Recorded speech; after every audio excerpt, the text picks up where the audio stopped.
You're watching ABC7 News at 7. We've not been able to find any evidence whatsoever that we've been cracked. Now, people say, well, are the Russians trying? Yeah, the Russians are probably trying. Senator Bill Nelson claiming the Russians are hacking into Florida's elections. That's news to Florida elections officials. So just how vulnerable are we? Good evening, everyone. I'm Alan Conan. Welcome to ABC 7 at 7. We'll have more on the possibility of Russia hacking into our elections in Florida in a moment. But first, our top stories at 7. Who ran down a well-liked Bradenton man and left the scene? His friends are devastated and asking questions. The Florida Highway Patrol is still looking for the driver who hit Paul McComb on State Road 64 just before 6 a.m. yesterday morning. The 33-year-old was loved by many who came to mourn his death at Old School Bar and Grill in Sarasota, where he was a regular. McComb is described by those who knew him as friendly, loving, and gracious. They are also asking whoever is responsible to do the right thing and step forward. Come forward and, give everybody a little bit of closure and peace with that. You couldn't find a bad quality about Paul except that he gave too much. The Florida Highway Patrol tells us there are no new developments in the investigation. The search for a missing 2-year-old boy continues in Largo. Jordan Ballou went missing Sunday morning after the boy's mother said that she took a ride from a stranger in a white car. The mother claims the stranger punched her, knocking her out. When she came to, she was in a wooded area and Jordan was missing. An Amber Alert was issued for the child on Sunday morning. Police are searching ponds in the area where the mother and son live. A Port Charlotte Massage Envy employee is facing sexual battery charges after a customer says he was violated. Javaris McNeely was arrested last week following a 4-month investigation. According to court documents, the customer went to Massage Envy for a massage. During the massage, he fell asleep. That's when he claims McNeely assaulted him. The victim filed a report with the sheriff's office following a DNA test. McNeely was arrested and charged. A spike of shorebirds on Lido Key dying from red tide. A week ago, we told you about 40 birds that were brought to our seabirds in just one day. Since then, the total has risen to 79 shorebirds. That's an average of 6 to 7 birds brought in every day, while many of them are already ready to be released. After Tropical Storm Gordon passes, 30 onshore birds have died at Save Our Birds from the effects of red tide. Still letting people know to keep their eyes out. Red tide is getting a little bit better, but just to keep their eyes out for the birds on the beaches. At Wildlife Inc. in Bradenton Beach, about 20 birds have been brought there, also sick from red tide. More sand dollars are washing up on our beaches along with fish, crabs, and eels. You may want to reconsider before taking them home, because you could be breaking the law. It is illegal to keep any live sand dollars in Florida, and you're limited to just 2 per day in Manatee County. It's important to know the difference between live and dead sand dollars before taking them home. The live ones are dark gray with spines. The dead ones are white or light in color with no spines. Sand dollars play an important role in our marine ecosystem. As more sea creatures are plagued with red tide, it's important to think twice before keeping the living shell. Now let's head over to our meteorologist Josh Stone with the First Alert forecast. Josh. All right, Alan, thanks so much. Well, earlier this morning, about 8:30 in the morning, the National Hurricane Center upgraded this tropical wave, kind of an innocent tropical wave, into a BAM tropical storm. So we have a tropical storm. This is called Gordon. It's been spinning counterclockwise here over the last several hours, actually, and producing some very heavy wet weather to our south around Naples.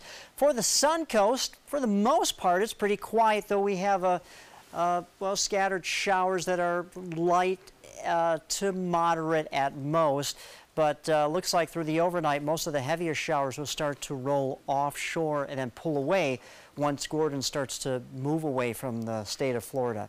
Small craft advisory right off the coast here of the Sun Coast. Further out, tropical storm warning. However, there's a little sliver of this tropical storm warning that edges around Inglewood, Minnesota Key, and into Gasparilla Island. Now, as far as where is Gordon headed, it's moving to the west and northwest. Spaghetti plots agree that this is going to move to the northern Gulf Coast, probably around the mouth of the Mississippi River in southern Louisiana or southern Mississippi.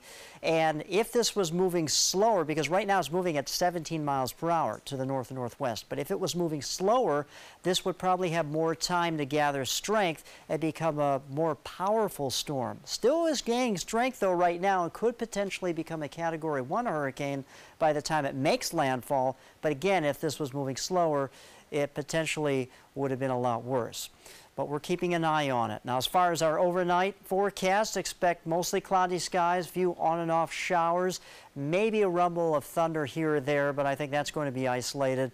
And by the time this is done, maybe about a ½ inch to an inch and a half, depending on what location you're at. And as far as our lows, dipping down into mid to upper 70s, going to be kind of a muggy evening, and also it's going to be breezy with winds gusting up to maybe 25 miles per hour. If you want more on this, of course, watch us here at ABC7, but also if you have a chance, download our weather app. This is our First Alert weather app.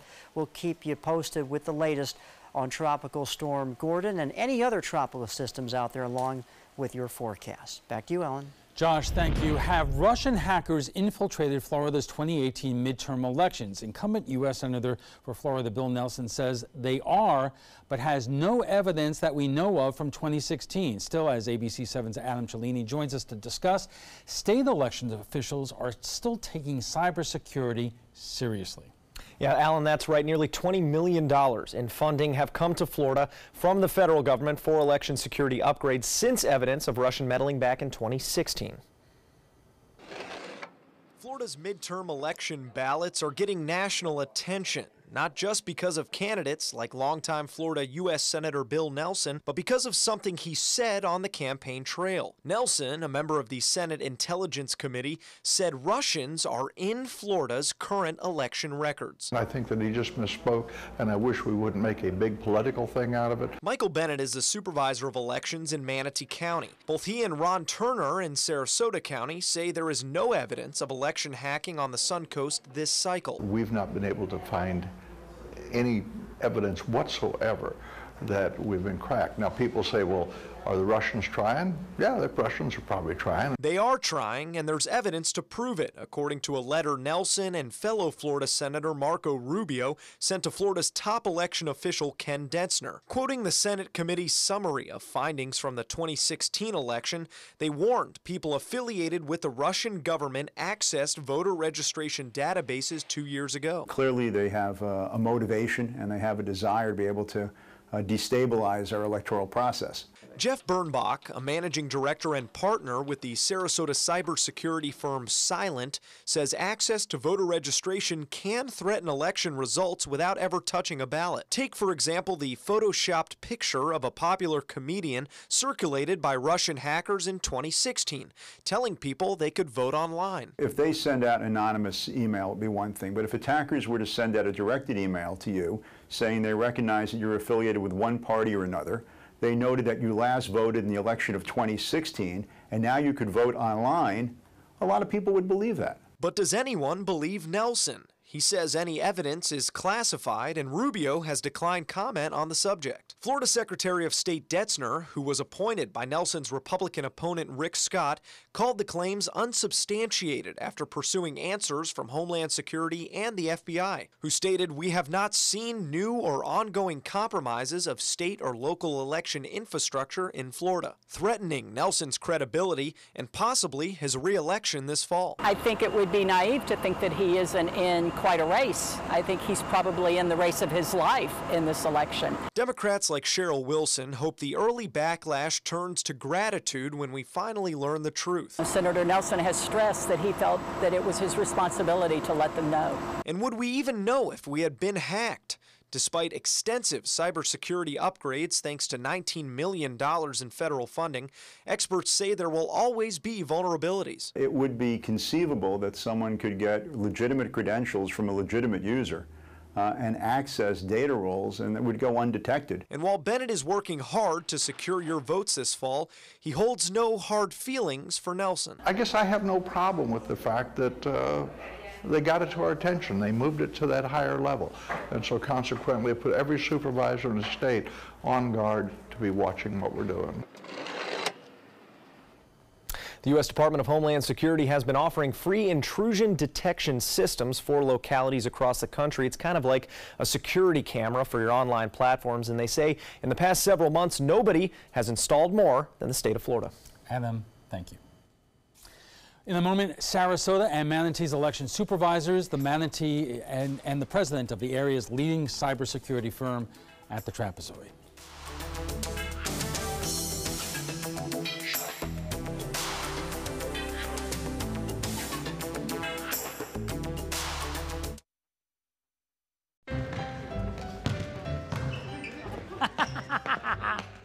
Oh, look! A bouquet of lump-livered drolls. We went to a real school to show that bullying should be history. You monkey-elbowed pockmarks. What a bunch of beef-witted pig nuts. On Monday, October 1st, let's all stand up for World Day of Bullying Prevention by rocking a blue shirt. Together, let's make bullying a thing of the past. Go blue and get your blue shirt at stompoutbullying.org. We've been fighting the war on drugs for a long time. We answer the phone 24/7, 365 days a year. On a busy night, we answer hundreds of calls. This war on drugs needs our intervention. Since 2014, Addiction Hope and Helpline has helped people struggling with drugs and alcohol. When the phone rings, we help people when they need it the most.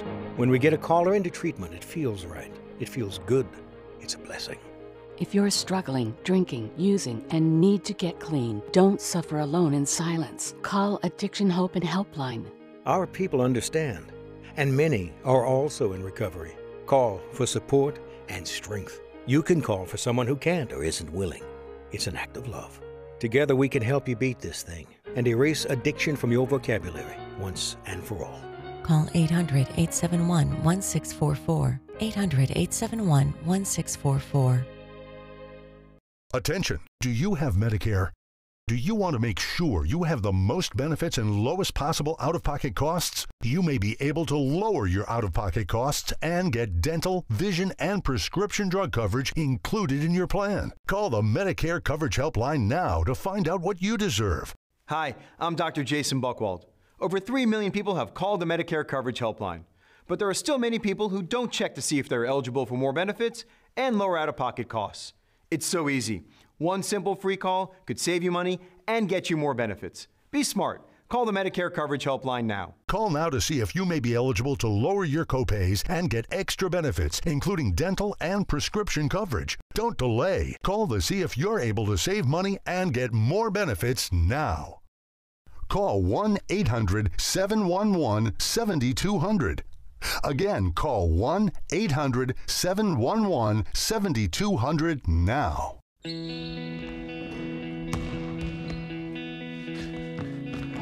I just need a second. Is your weight holding you back and affecting your health? Did you see this?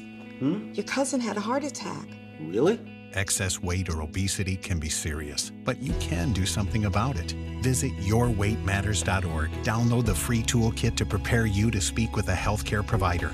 Your weight does matter. Accept the challenge and take charge today. Visit yourweightmatters.org. Welcome back. So here's the problem. The Russians did it before and they could do it again, and next time they may really do some damage. But Senator Bill Nelson's claim the Russians have access to Florida's election systems is problematic for a number of reasons. For one, he didn't offer evidence, and when he asked about it, he said it was classified. That opened him up to criticism from people like Governor Rick Scott, who knows full well if it is classified, Nelson can't offer details. But as we said before, the Russians did infiltrate Florida's election system in 2016, and the question is, what are we doing now to make sure that next time it doesn't cause real damage? And joining us for more are Sarasota Election Supervisor Ron Turner, the Manatee County Supervisor of Elections Mike Bennett, and Serge Jorgensen, the president of Sarasota-based cybersecurity firm Silent. Gentlemen, thank you all for joining us. So, Ron, let me start with you. And when you first heard Senator Nelson's comments that it's going on right now, what was your reaction? Well, first of all, I'd say that for myself, and I'm sure my colleague here and all the other supervisors in Florida, we take security, election security, very seriously. So, you know, it's become a big part of our job. It always has been part of our job, but it certainly has more attention now. So that would concern any elections administrator, I would think, who is responsible for making sure that our elections are fair, accessible, and secure. Now, what specifically Senator Nelson was talking about, again, as you mentioned in the intro, we're not quite sure. We did recently have, as was reported in the intro segment to the show tonight, that Homeland Security and the FBI have said there are no new incursions in Florida and there's nothing ongoing that they're aware of at this point. Yeah, Mike, you're by nature also a politician, and I'm wondering if what could have happened here, Senator Nelson did hear something in a classified setting that maybe the FBI and Homeland Security doesn't want out in public in any kind of way, and he put himself into a box where he cannot offer any more details. I got to tell you, I feel like he just got ahead of himself. When I first heard the comment, you know, that the Russians have infiltrated the system, I was thinking of in what line? Have they been, you know, on the Facebook? Have they been on Twitter? Have they been putting out social media to change the election one way or the other?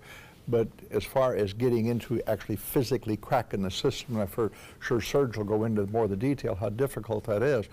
I certainly won't say it can't be done, but I just don't believe that he meant anything as far as cracking the actual system. And Serge, let's be clear about this. The concern, obviously, to all of us would be changing votes. That's, correct me if I'm wrong, not really in the offering. Is the vulnerability, and we'll talk about this more in a little bit, maybe changing voter rolls or doing what? I think the larger vulnerability is just influencing how people go to the polls and vote, and let them actually cast the ballot. But if you can influence them before they get to the polls, then you've done most of your job. And that's really what happened in 2016, that by releasing the, John Podesta's emails and Hillary's emails, you're bringing negative publicity to them, and that is what we're talking about in terms of influencing elections. Sure, misinformation is one of the strongest tools in any adversary's quiver. Okay, we are just starting with this. Our conversation on the possibility of Russia hacking into the elections in Florida continues right after we get a check on the first alert forecast with meteorologist Josh. All right, Alan, thank you so much. Well, we now have a tropical storm on our hands. Earlier, really the early morning hours of this morning, we had a tropical wave, and then bam, we had a tropical storm about 8:30 in the morning. And this is Tropical Storm Gordon. It's still swirling around counterclockwise, kind of that classic counterclockwise look to it.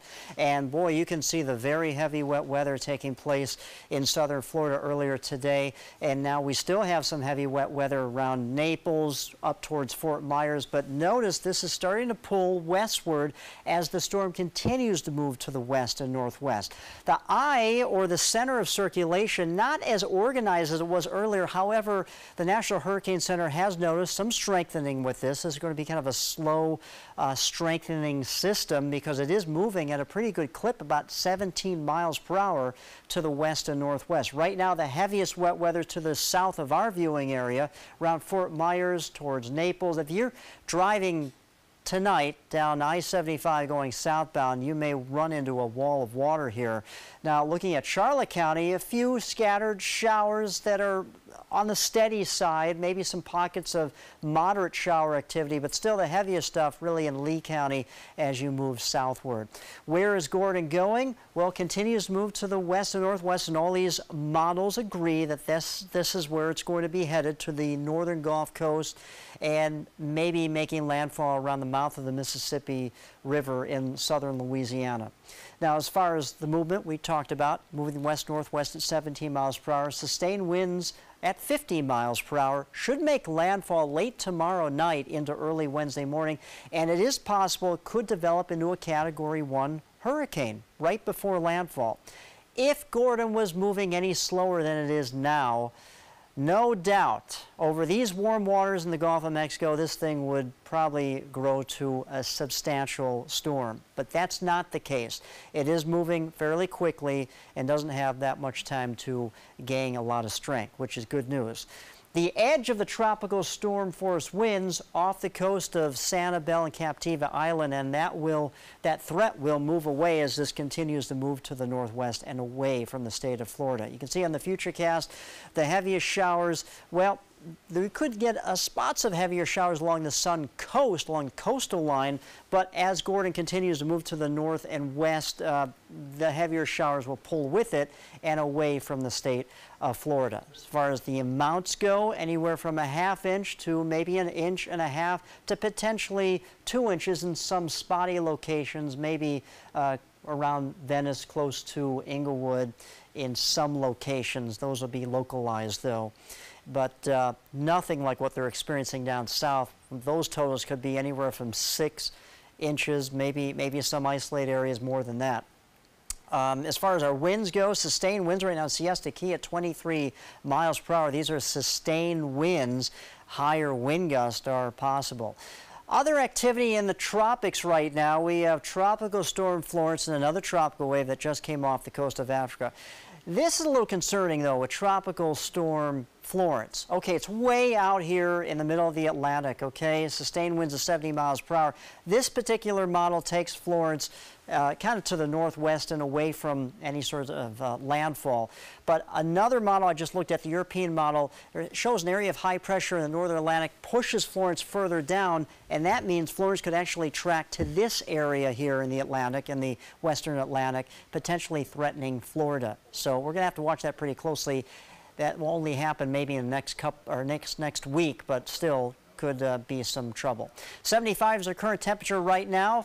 Our almanac today, we hit a high of 86. Not much rainfall, only 0.14 at the airport. 76 will be overnight low. Expect clouds and showers, even a few possible thunderstorms. Going to be a little windy for tomorrow, but I think most of the shower activity that's heavy will pull away. We'll still get our afternoon showers and storms tomorrow, and that will continue over the next several days. And then by the end of this upcoming weekend into early next week, that's the best chance of mostly sunny skies in our forecast. Stay with us, everyone. Alan will be right back. I heard about the Dotoli Cancer Center through friends of mine who had been treated here and were very pleased with the treatment. If there is prostate cancer, we at the Dotoli Cancer Center will find it using 3D color flow Doppler ultrasound. And that helped precisely identify where my cancer was. I can tell you that you will not find a finer, more professional team of clinicians anywhere in the world. Did you know you could get life insurance for less than 32 cents a day? With guaranteed acceptance whole life insurance through TrueStage, you can get up to $25,000 in protection with a single phone call, and you cannot be turned down for any reason. Even if you have health problems or are living on a fixed income, guaranteed acceptance whole life insurance policies could work for you, with prices starting at less than 32 cents a day. That's as low as $9.40 a month. TrueStage can help free your family from immediate financial stress when you're gone. Utility bills, mortgages, car payments, those are a lot of things that can add up pretty fast. My mom didn't have life insurance and the cost all fell on me. And that's expensive. We're still paying for that. Yeah, we're still paying for that. Call 1-800-218-4991. Now, in one phone call, you can help prepare your family with protection amounts up to $25,000. There are no medical tests or health questions. And remember, you cannot be turned down for any reason. In fact, TrueStage policies are already protecting over 18 million Americans. And rates are designed to be affordable, starting at less than 32 cents a day. That's as low as $9.40 a month. Plus, your price will never increase and your benefit will never decrease. When I leave, everything will be taken care of for them. Call 1-800-218-4991 now for a free, no-obligation quote. TrueStage offers plans to fit your budget with prices starting at less than 32 cents a day. Help protect your family from immediate financial burdens after you're gone with guaranteed acceptance whole life insurance through TruStage. Call 1-800-218-4991 now. Dear parents, it's time for a pop quiz. What's the best kind of play for kids? Play that makes us think? Or helps us pretend? Or teaches us rules? Or to be creative? Actually, every kind of play is important because different kinds of play give us different kinds of skills. Help us mix up the ways we play. Okay, class dismissed. Now go play.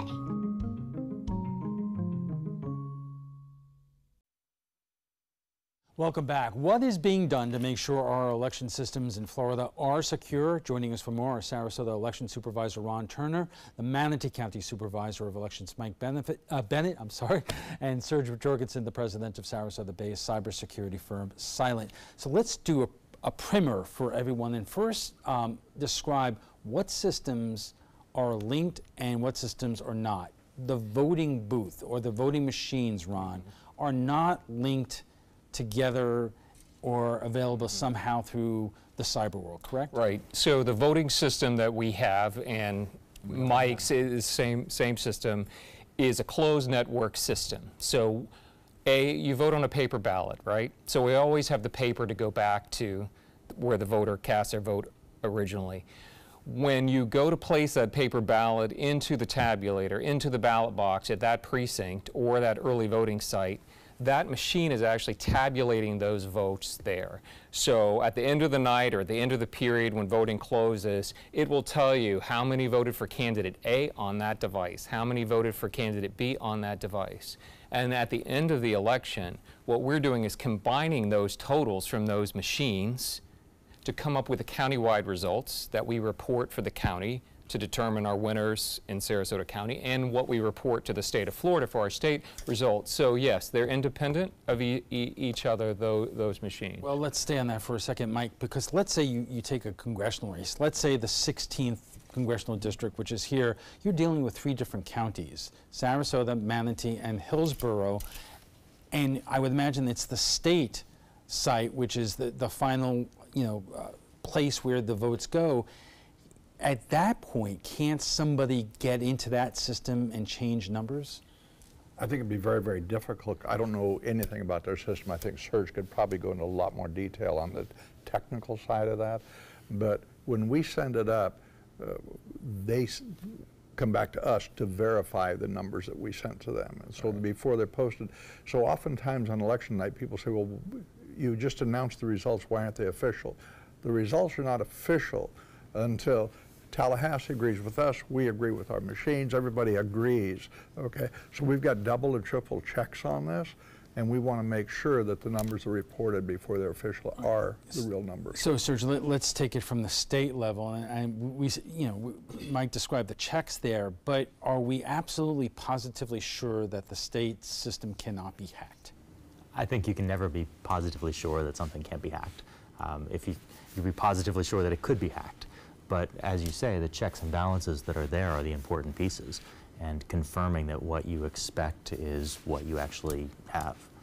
Can I add something to that? Sure. So what you're seeing on the public website, either on our websites or what you see like at the state website, those, even when the official results are posted there on that site, those are not the official results for an election. We're reporting our results in a different system to the state that is not that public site that you're seeing there. So that's another checks and balance here too, that because the vote totals are reported to them in a different way. We have to take a quick break. We're just getting warmed up on our conversation on the possibility of Russia hacking into our election system in Florida. We'll continue after a quick break. Stay with us. Another pair of satisfied emotions. Looks to me like elation and maybe some amazement. It's part of the Honda Summer Spectacular event experience. You could say satisfaction comes standard here, just like the Honda Accord comes standard with a luxurious, roomy interior. All at the Honda Summer Spectacular event. We see it all the time. Visit your local Honda dealer and test drive the Honda Accord, 2018's North American Car of the Year. About every 3 minutes in America, someone is diagnosed with a blood cancer. Light the Night brings together survivors and supporters to bring light to the darkness of cancer and to help fund life-saving research. Our goal is a world without blood cancers, and we're lighting the path to cures. The discoveries made in blood cancer research have led to breakthrough treatments for many cancers and other serious diseases.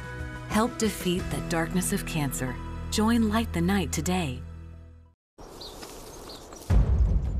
They are the greatest fighting force the world has ever seen.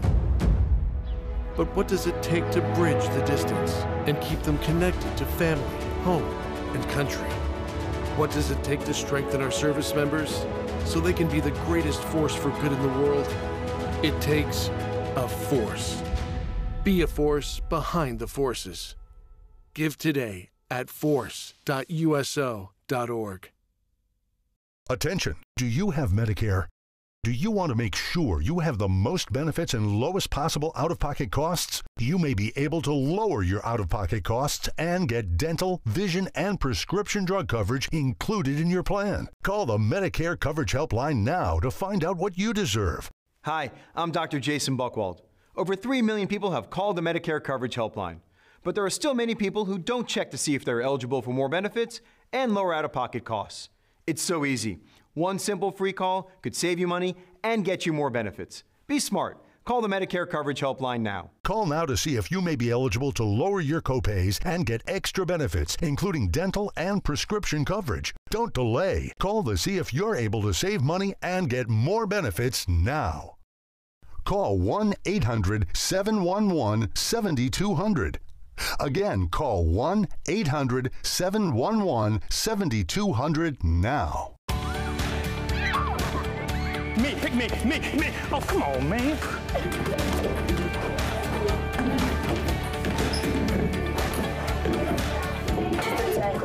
Oh, man, I love technology. Hey, yo, check out my new phone. Look at this right here. For years, the DeSoto Club has needed improvements. Join me and Boys and Girls Club of Manatee County as we raise money to build a brand new facility. It will be bigger and better, just like it was 40 years ago when I attended.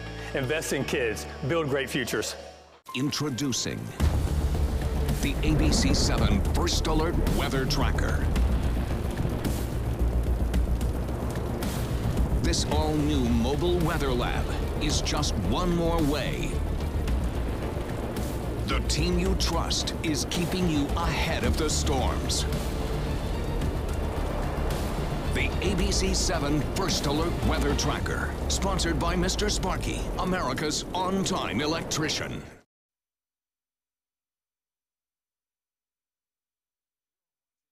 ABC7 News at 7:30.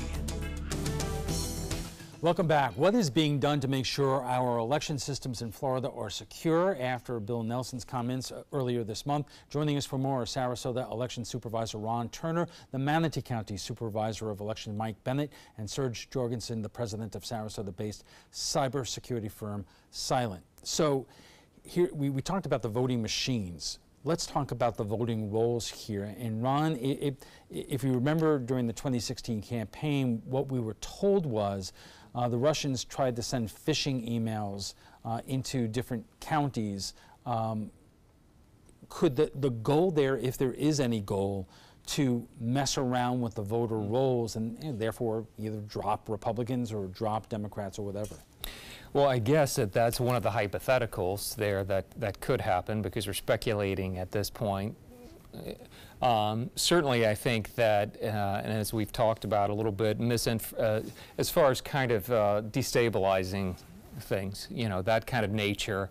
But you know, with the voter rolls, it's different than the voting system, because the voter rolls are connected statewide through a Florida voter registration system that we access online.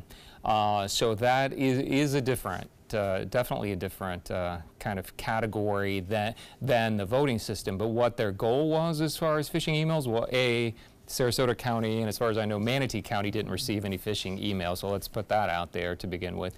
But B, you know,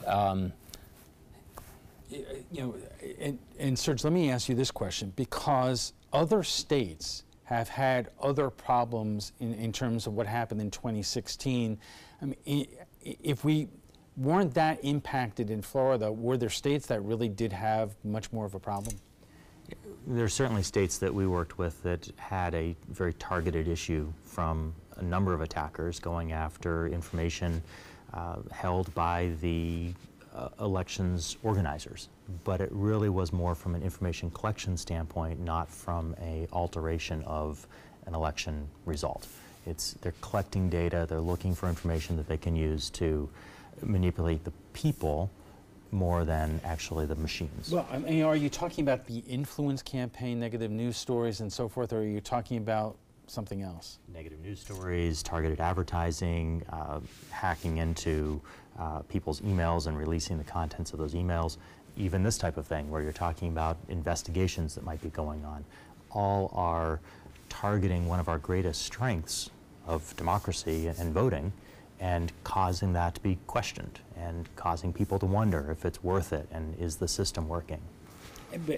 But the bottom line is we cannot guarantee 100% that the systems, whether it's here in Florida or elsewhere, cannot be accessed. I think you have lots of checks and balances in place, but any 100% guarantee is going to be impossible. Mike, the one question I wanted to ask you, and you've been pretty out there on this, you know, we reported in our story that Florida got $19 million from the federal government to beef up our security systems. What was that money spent on? Has it been spent effectively? I think that was spent very poorly and very ineffectively. I think any time that you come down to a government official, myself included, and mandate that we're going to give you this money, but if you don't spend it immediately, we're going to take it back. Okay? So consequently, I think what they should have been doing is looking at exactly what we're talking about tonight. Do we have a better backup system for the voter roll in Tallahassee? To me, that's really where the cybersecurity money should have been spent, making sure that Serge and those people who know this could get there and really assure the people of the state of Florida that the money's being well spent and what are we spending it on. The fact that they sent me $260,000 or something like that, we had to find ways to spend it. So and that's just a poor way to spend government money. What kind of things did you spend it on? Oh, we bought some shatterproof windows and we put some bullards out there so you couldn't drive a truck through the front door of my office. I mean, some was just insane. I mean, we did go with some security cameras around, but as far as the cybersecurity itself, nothing. Rob, what did you spend the money on? We are doing upgrades to our electronic poll books, so that's a large purchase which took all of the funds that we had. But again, when we're talking about cybersecurity and the voter rolls, when you go to check in to vote in many counties in Florida, Sarasota included, you're doing that through an electronic book that's connected to the internet. So we wanted to make sure that we had the latest technology there. But we also, I will say, at least, you know, in Sarasota County, we still print paper precinct registers as a backup. And we have that for every election and do in case our electronic poll books were to go down or we have to revert back to that information.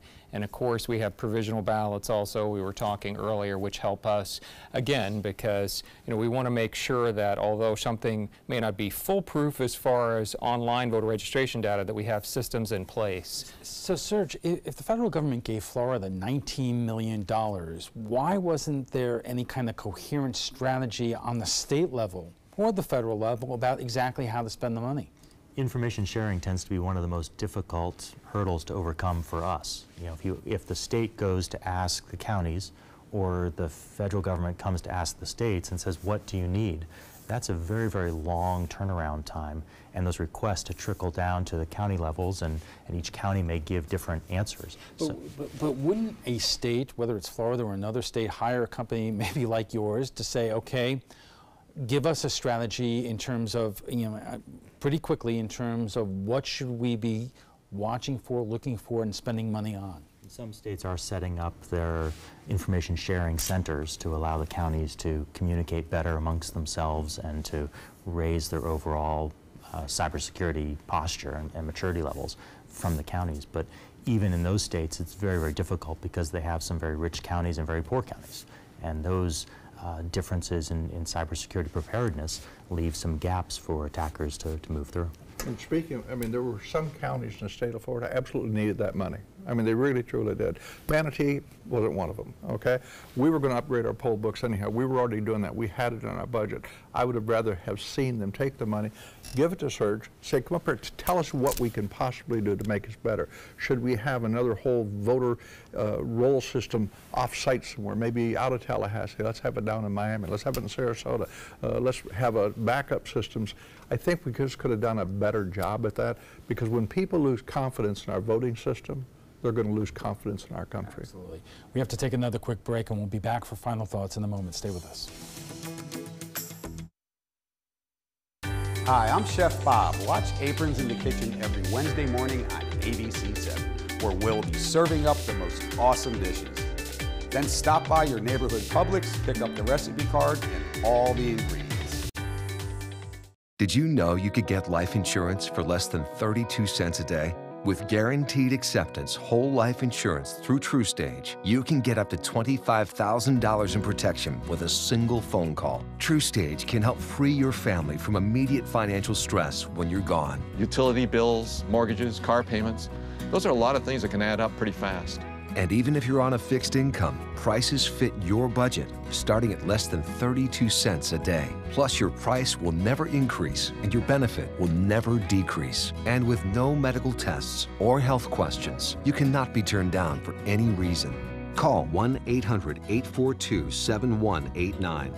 Now, for a free, no-obligation quote, TruStage offers plans to fit your budget. Help protect your family from immediate financial burdens after you're gone with guaranteed acceptance whole life insurance through TruStage. Call 1-800-842-7189 now.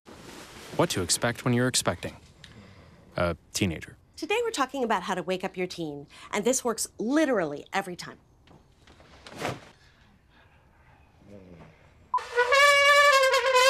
Good kisses. Good kisses. You heard how loud I heard. It wasn't you. Yeah. It was the... Is that bacon? You don't have to know it all to be a perfect parent. Thousands of teens in foster care will love you just the same. In life after the military, it's our duty as veterans to have each other's back. I'm retired Colonel Greg Gatson, and it's my mission to help you get the benefits and services you've earned. If you need to file a VA claim, remember these important steps. Submit an online claim through ebenefits.va.gov. Work with an accredited Veterans Service Organization, or VSO. And if you need to attend a VA claim exam, please go. Visit this website to learn what to expect. The body, it is a work of art and a powerful ally in the fight against cancer. A new approach called immunotherapy works by helping our immune system correctly identify and eradicate many types of cancer cells. Speak with your doctor and visit su2c.org/immunotherapy to learn more. Your body might just be your greatest hope.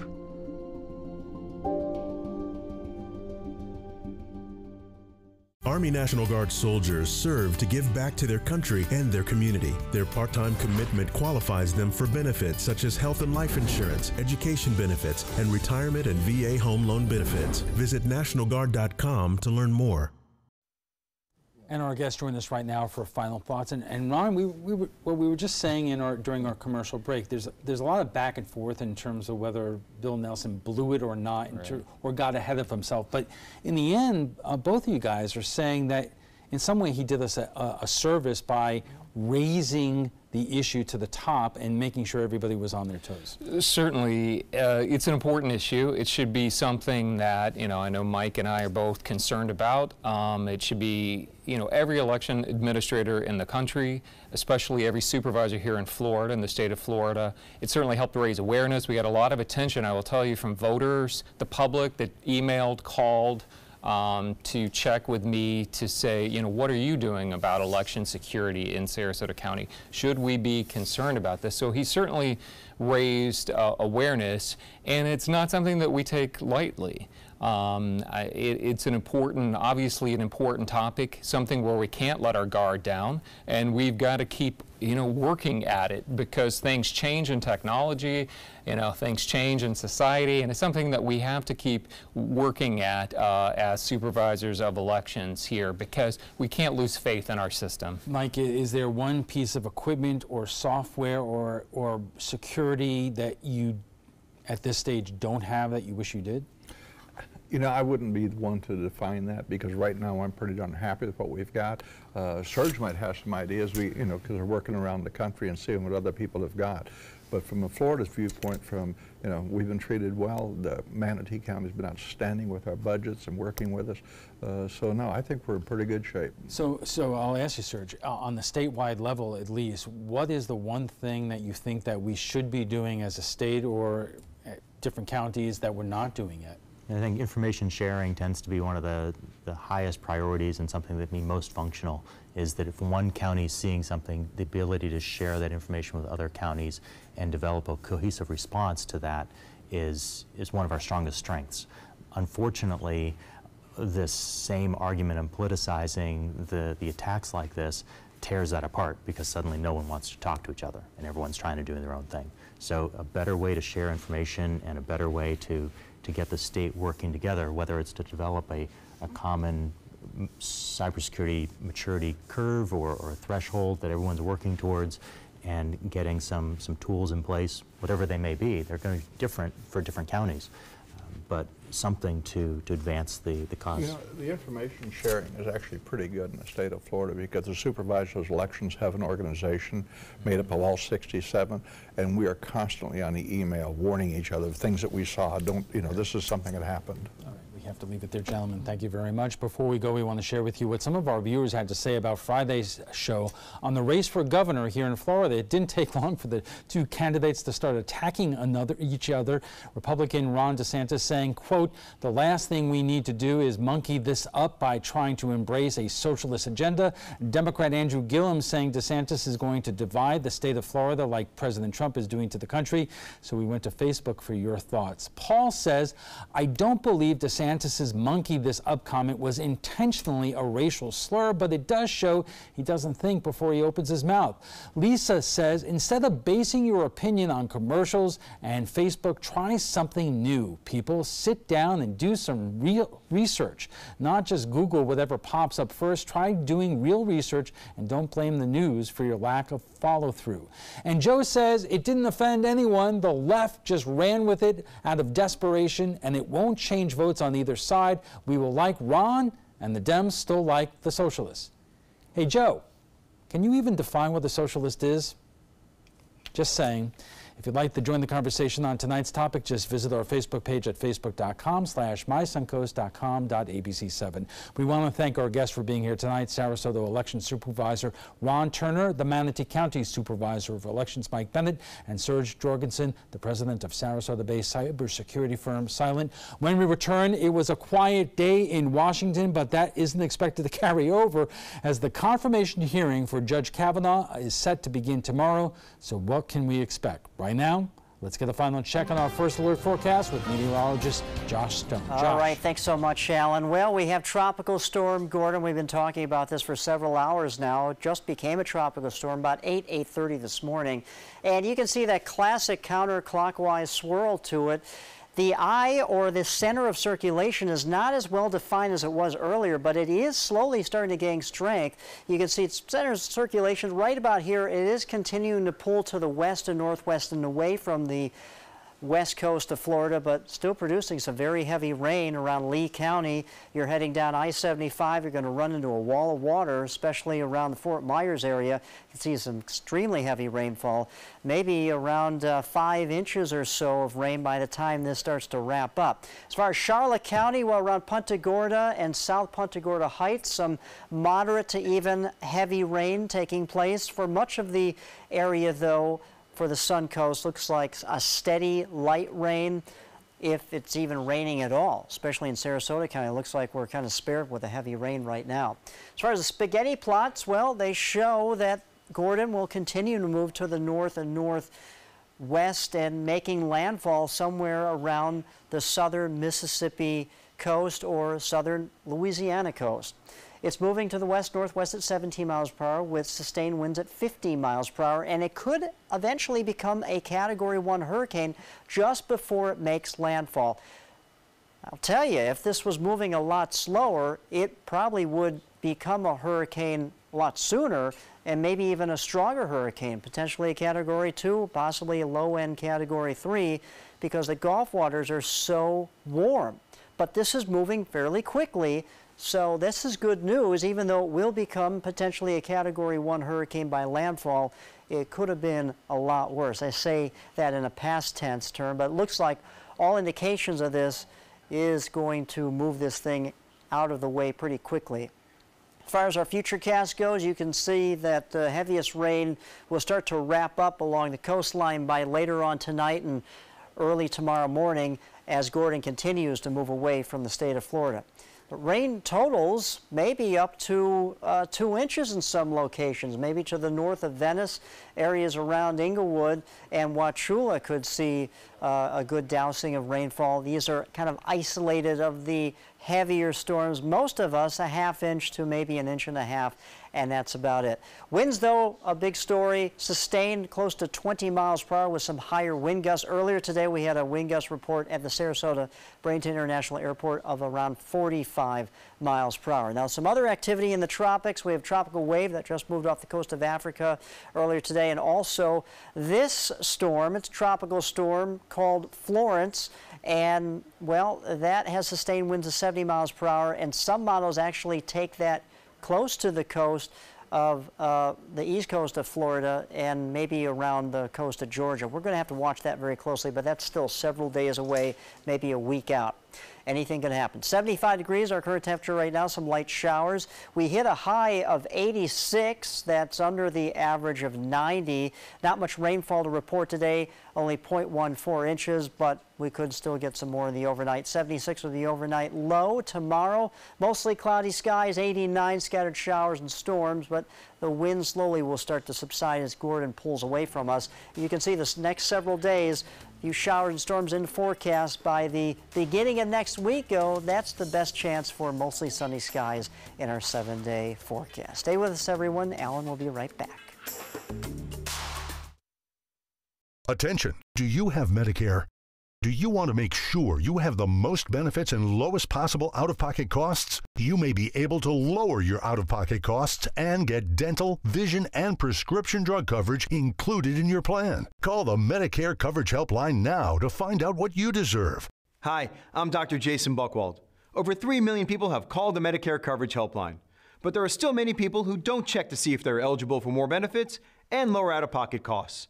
It's so easy. One simple free call could save you money and get you more benefits. Be smart. Call the Medicare Coverage Helpline now. Call now to see if you may be eligible to lower your copays and get extra benefits, including dental and prescription coverage. Don't delay. Call to see if you're able to save money and get more benefits now. Call 1-800-711-7200. Again, call 1-800-711-7200 now.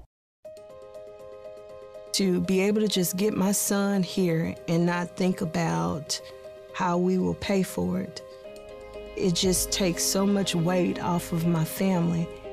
St. Jude allowed me to focus on being a mom to Bryce. And sometimes I'm just in awe of the impact St. Jude has, not only on this community, but the world.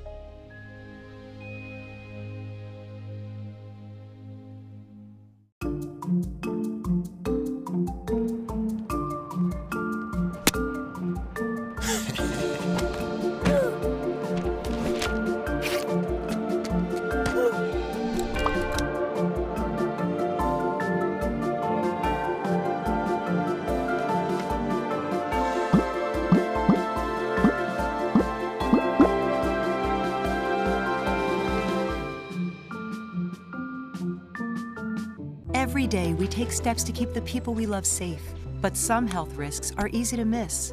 Ticks hiding in the yard can spread germs, like the ones that cause Lyme disease.